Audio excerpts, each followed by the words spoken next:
Aku udah nyantai nih ya. Nyantai, scroll HP, pintu kelihatan. Hmm.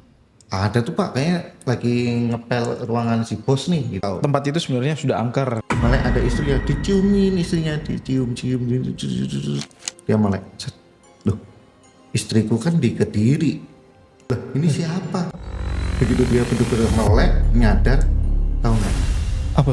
Ada apa? Pocong Pak.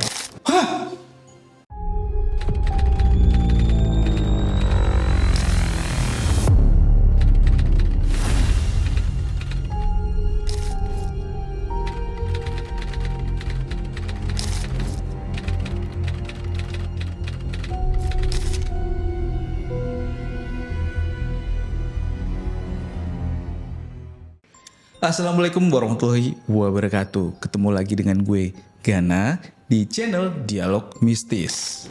Seperti yang kita janjikan di episode sebelumnya, di sesi episode 2 ini kita masih mendengarkan cerita dari host kedua kita, yaitu Bapak Jendro. Oke, sebelum kita masuk ke ceritanya Pak Jendro, buat sobat mistis yang mau kirim-kirim cerita permistisannya, kalian bisa kirim ke email di bawah ini.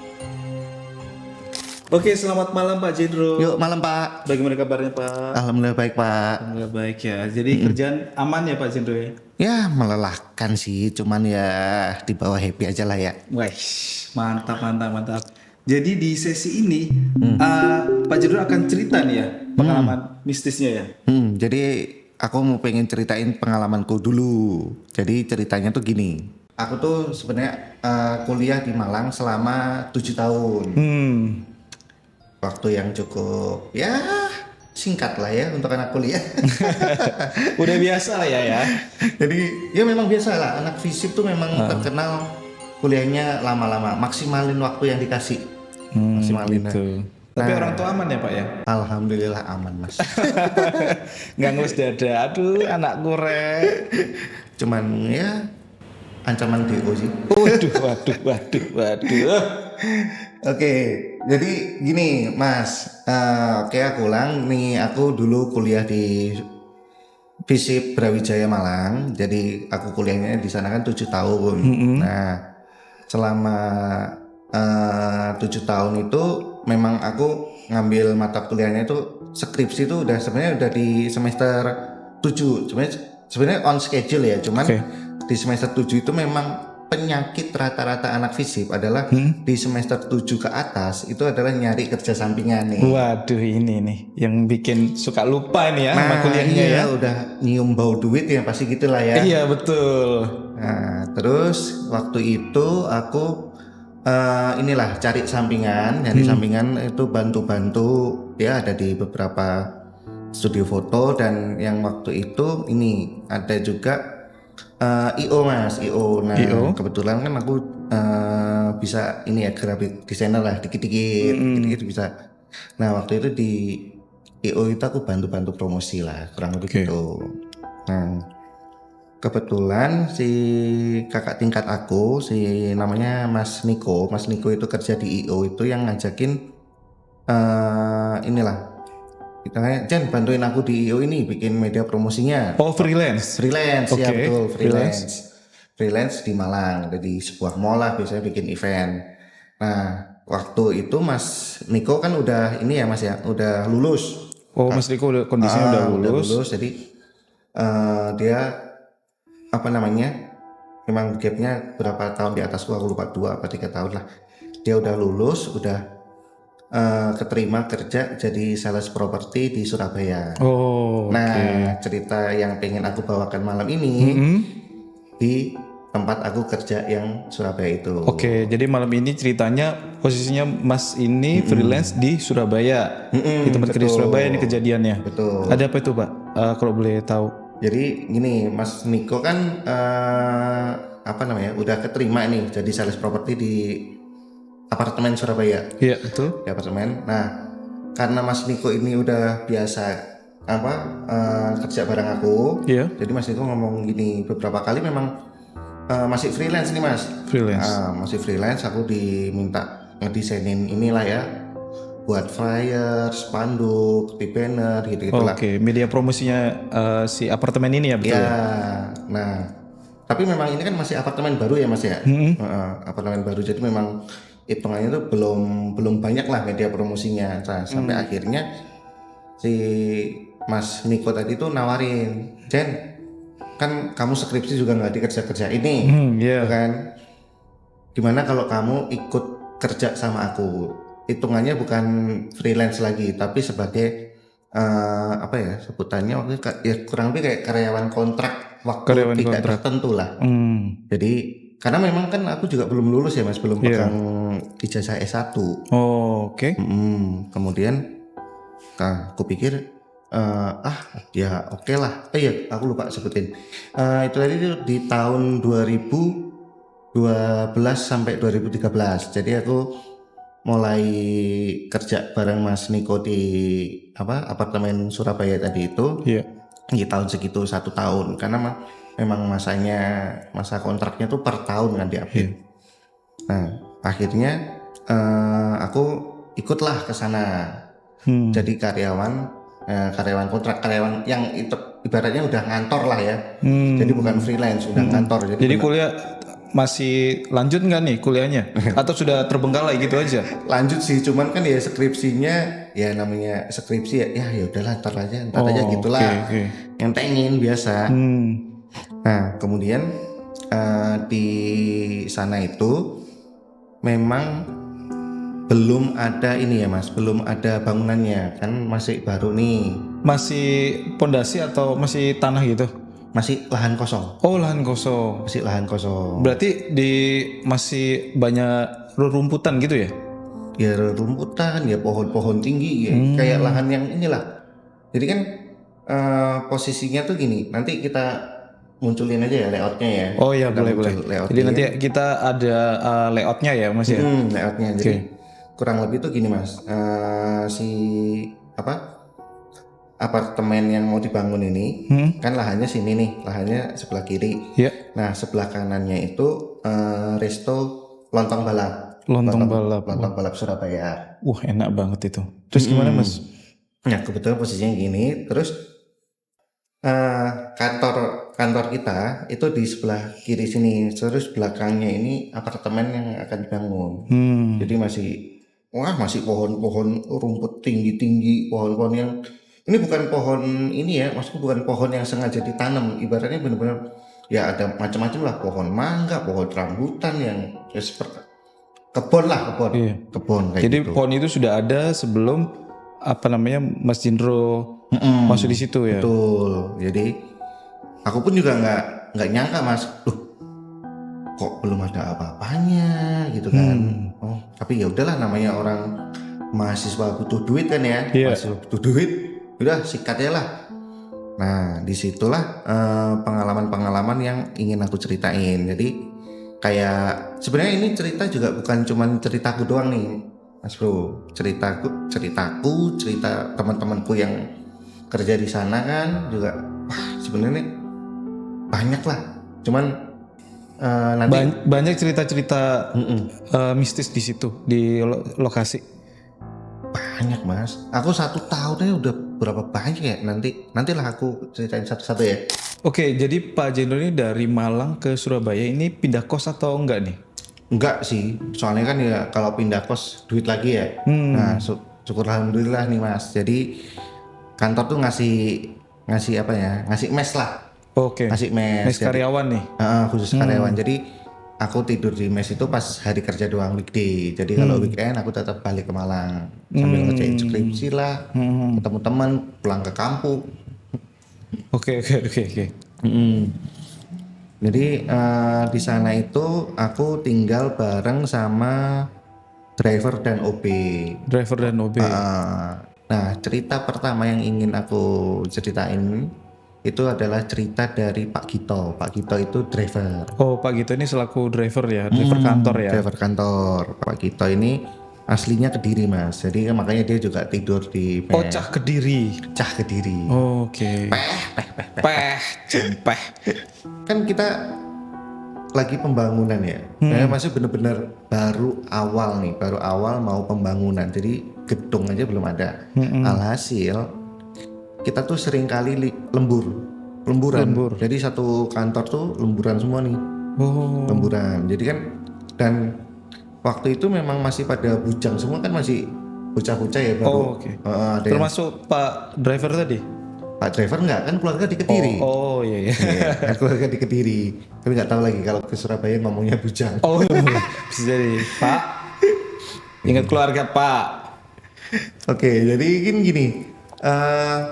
Apa tuh? Kita waktu itu lemburan sampai sekitar jam 10 lewat lah ya. Jadi kebetulan masih banyak yang bujang. Jadi ya udahlah, daripada kita nongkrong-nongkrong nggak jelas, terus kalau apa keluar kan juga harus keluar duit kopi, duit macam-macam. Nah, mendingan di kantor. Di kantor kita bisa nonton film, bisa apa main game, wifi gratis, kopi gratis, ya udah santai aja. Tapi beberapa yang kerja ya kerja, teman yang lain juga palingan nemenin ya. Nah, kebetulan waktu itu udah jam 10 lewat, jam 10 lewat, iya benar jam 10 lewat. Jadi kan ini kantor kita tuh kayak di ini mas, basement. Jadi kayak di basement, sebenarnya semi basement, di bawahnya langsung gitulah. Ini kan parkiran, terus kita di bawah ini. Ini kantor. Ini kantor. Oke. Sampingnya ruko itu tadi apa lontong balap. Nah, kan kayak gini nih. Nah, mesnya kita, ini kantor di bawah, mesnya kita itu di atas sini lah. Gitu. Nah, waktu itu kantor kita kan memang terbuat dindingnya tuh banyak kaca nih. Jadi open kan, kelihatan luar. Jadi, gitu. Full option. Full option kelihatan. Terus taman-taman, pokoknya asri banget. Nah, si Pak Gito tadi tahu-tahu turun tangga nih, set, turun tangga Ke basement nih. Ke basement. Nah, posisinya Pak Gito itu kan orangnya nggak bisa begadang nih karena orang udah cukup berumur kan. Pas turun ke bawah nih, posisinya tuh dia pakai ini mas, apa sarung, kaos singlet, celana pendek, bawa guling. Bawa guling apa? Saya ingat bawa guling apa bantal gitu ya. Tuh. Kita bingung dong. Tumben-tumbenan nih Pak Gito ngapain kesini? Karena sebelum-sebelumnya tuh ya udah dia tidur aja kan. Tahu-tahu nyariin si OB kita nih, nyari OB. Nah, si OB kita nih kan si siapa namanya Mas, kita panggilnya sih Mas Ben. Kita panggilnya Mas Ben. Aslinya siapa ya, lupa lah aku. Nah, tahu-tahu si Pak Gito nih turun masuk ke kantor, nyari benjok. Ada tuh Pak, kayaknya lagi ngepel ruangan si bos nih gitu kan. Kita ngomong, kenapa? Enggak apa-apa. Tapi mukanya tuh ini yang bikin aneh nih, mukanya tuh kayak pucet iya pucet kan, tapi masih berusaha tersenyum gitu kan. Ya udah, kita nggak ngerti apa kan, ya udah kita masih main, masih kerja gitu ya, santai aja. Nah, sampai akhirnya kita pulang sekitar hampir jam 12. Si Pak Gito tuh masih sama si Ben. Nah, singkat cerita, besoknya kita masuk kantor lagi, waktu ngerokok ya kan, ngerokok nyantai sama si Ben. Ternyata ada sesuatu yang bikin Pak Gito sampai kebangun. Nah, ini mulai ceritanya. Nah, sorry, ini disclaimer dulu ya. Itu tempat memang sebenarnya udah terkenal angker, cuman waktu itu diriku yang dari Malang nggak tahu. Kalau tempat itu sebenarnya sudah angker. Nah, iya nggak angker, cuman ya namanya urban legend, namanya lahan kosong, pasti ada penunggunya, ada ininya gitu. Nah, intinya aku belum tahu sama sekali. Jadi tahunya tuh ya persis waktu ngerokok sama si Ben. Nah, si Ben kayak gini. Mas, tahu nggak semalam tuh si Pak Gito itu dihantuin. Di situ si Pak Gito itu mimpi lagi tidur sama istrinya, kelon Oh. sama istrinya kan, sama istrinya mimpi nih, dia mimpi mimpi enak gitu lah, biasa sama istri kan, Iya. cuddling Lagi kangen kali ya. ya kan.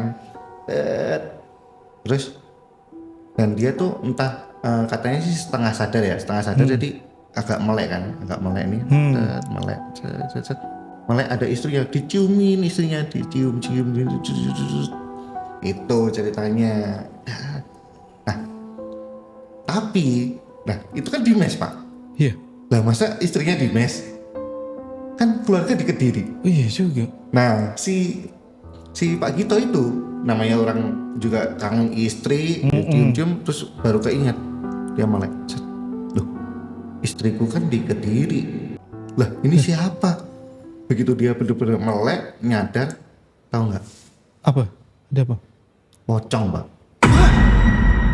Pocong, iya jadi lucunya itu si Pak Gito nih sebenarnya dia nyiumin si pocong ini, jadi dia tidur ini, terus melek, istriku di Kediri. Begitu sadar pocong, langsung lah dia set lari. Nah itu tadi yang bikin aku heran. Langsung nyariin si B. Dia turun nyariin ke ruangan kita, nyari si B. Dengan posisi ya udah kayak gitu, masih ya pantesan aja dia mungkin malam itu juga dia masih shock ya, jadi nggak cerita ke kita, mungkin ceritanya pas kita udah pulang apa gimana gitu. Nah kita kan juga wah masa iya sih Pak, masa iya gitu kan, wah coba tanya aja Pak nanti Pak gitu kan. Tanya begitu ketemu Pak Gito, kita tanyain, Pak Bapak semalam tuh sebenarnya ini ya Pak, ketakutan ya Pak? Iya Mas, aku udah peluk-peluk, aku cium-cium gini-gini, aku baru keinget kalau istriku di Kediri, pas melek, bener-bener melek. Tapi Ya, si Pak Gito ini bener-bener ngerasain apa yang bahwa ini adalah sebuah fisik gitu. dia bener-bener dipeluk gitu, tubuh manusia gitu Pak. Bayangin Pak, Bapak cium-cium, tahu-tahu muka pocong, ler. Buat aku sih nggak kebayang ya jadi Pak Gito malam-malam ngeliat makhluk begituan. Pasti shock deh kalau kayak gitu. Itu baru cerita pertama Pak. Itu cerita pertama. Baru cerita pertama, di situ tuh aku akhirnya baru tahu kalau bukan baru tahu ya, maksudnya tahu ternyata memang si lahan ini tuh memang ada begituannya. Iya. Cuman dulunya apa itu aku belum tahu, orang masih itu kalau nggak salah tuh masih awal bulan lah, sebulan 2 bulan aku kerja di sana tuh. Nah tadi itu kan cerita pertama itu Pak. Berikutnya ada cerita apa nih? Cerita kedua mungkin ini yang paling aku inget ya sampai sekarang, itu ceritaku sendiri. Nah udah berapa bulan kerja di sana, tuh seperti yang gue bilang, kita tuh masih lembur terus, lembur gitu. Nah waktu itu kebetulan memang kerjaanku numpuk, terus anak-anak tuh sekitar sebelum jam 12 udah pulang. Nah aku masih ngelembur, masih ngedesain tuh. Aku pikir karena memang dipakai besok pagi, daripada aku bangun pagi banget, mendingan aku kelarin malam ini supaya besoknya aku bisa Lebih santai lebih lah ya. santai, bangun agak siangan oke Iya. lah. Nah waktu itu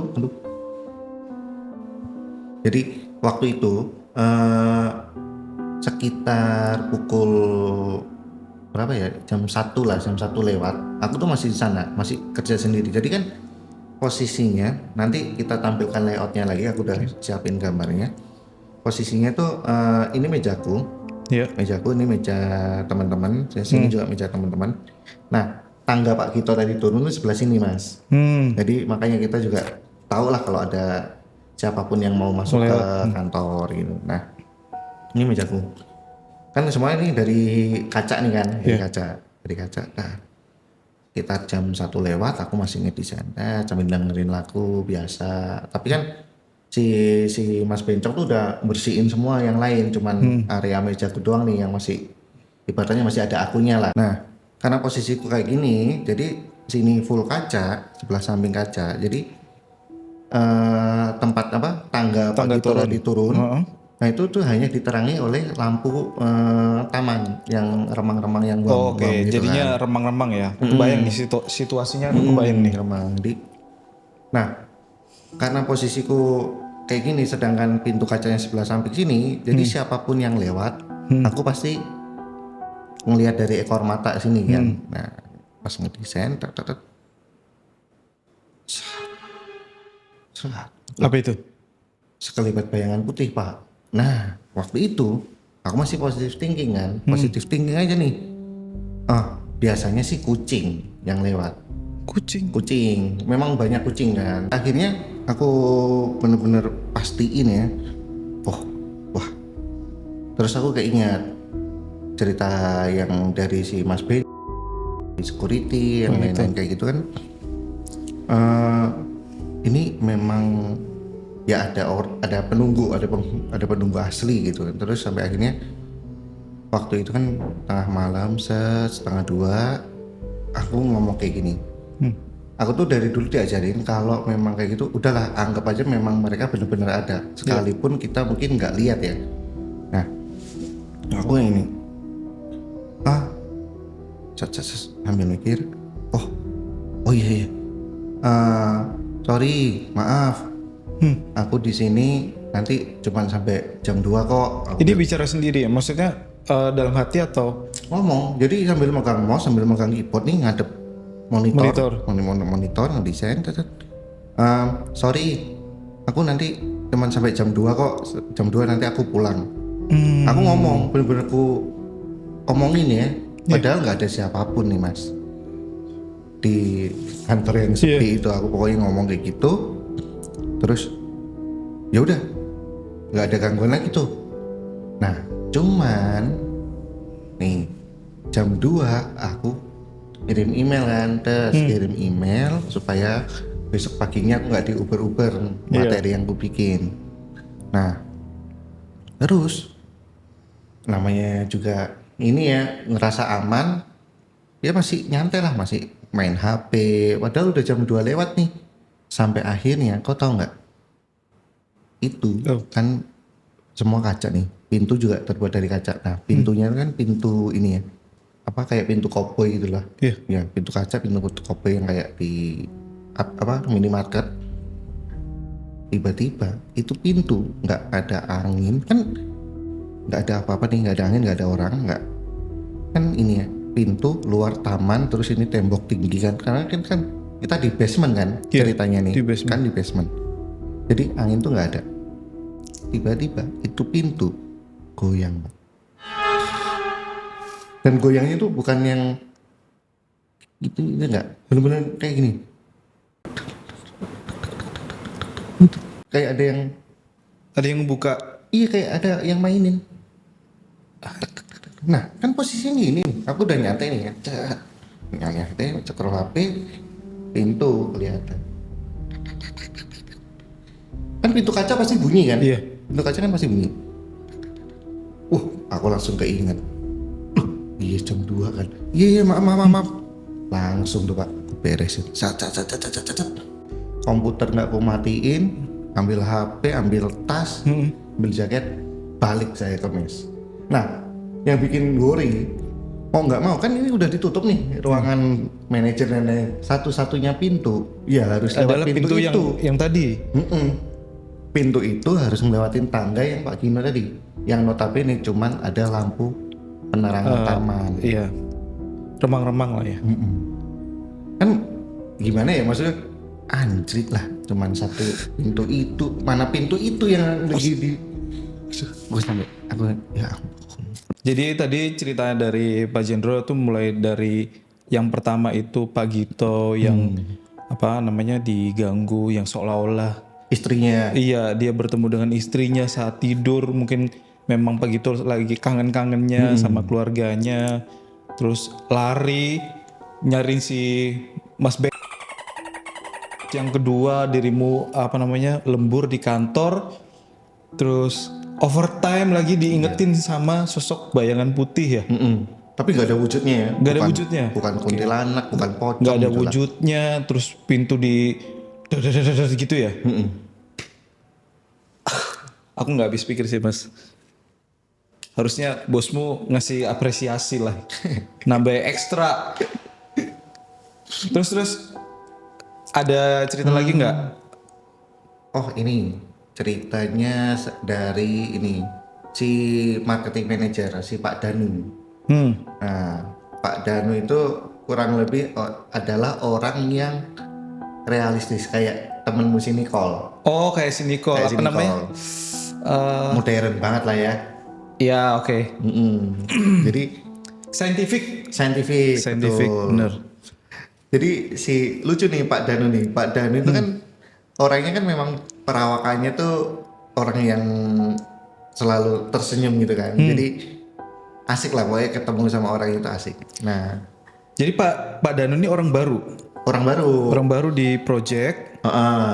Jadi memang waktu itu yang masuk aku duluan, terus baru Pak Danu. Nah, Pak Danu itu sering kita kita kasih briefing lah ya, briefing Pak kalau di sini tuh begini. Nah, waktu itu kebetulan sekitar 6 bulan setelah aku di sana lah ya, sekitar 6 bulan aku di sana. Nih kantor tuh dibedain Mas. Jadi ini kantor yang back office. Iya. Terus yang dekat si lontong balap. Lontong balap tadi tuh kita bangunin marketing office.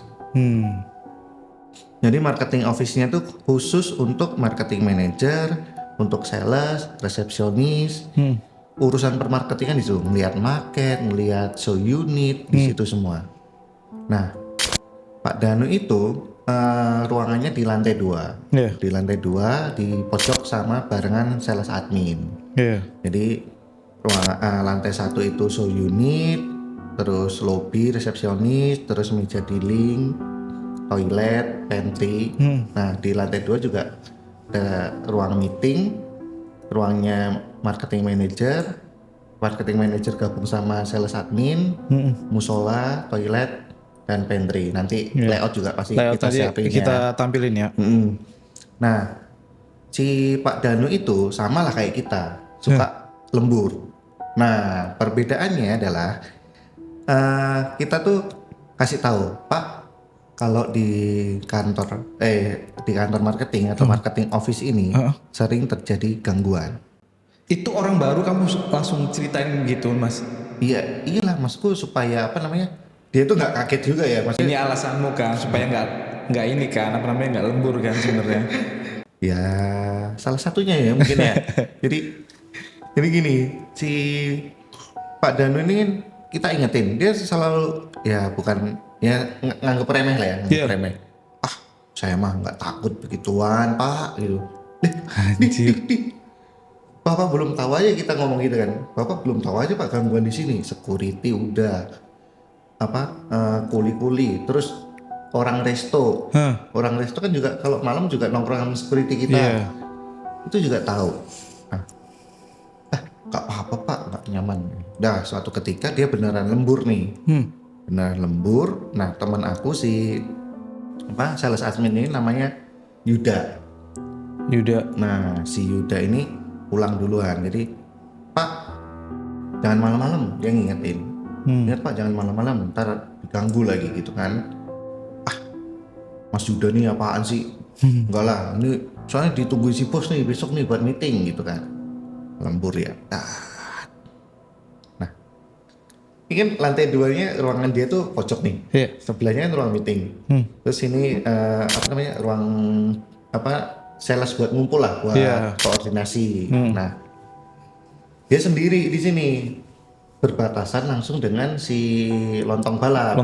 Resto lontong balap tadi. Nah, kemudian Pak Danu tuh kan posisi duduknya gini ngadep luar kan, ngadep jendela yang menuju ke resto tadi.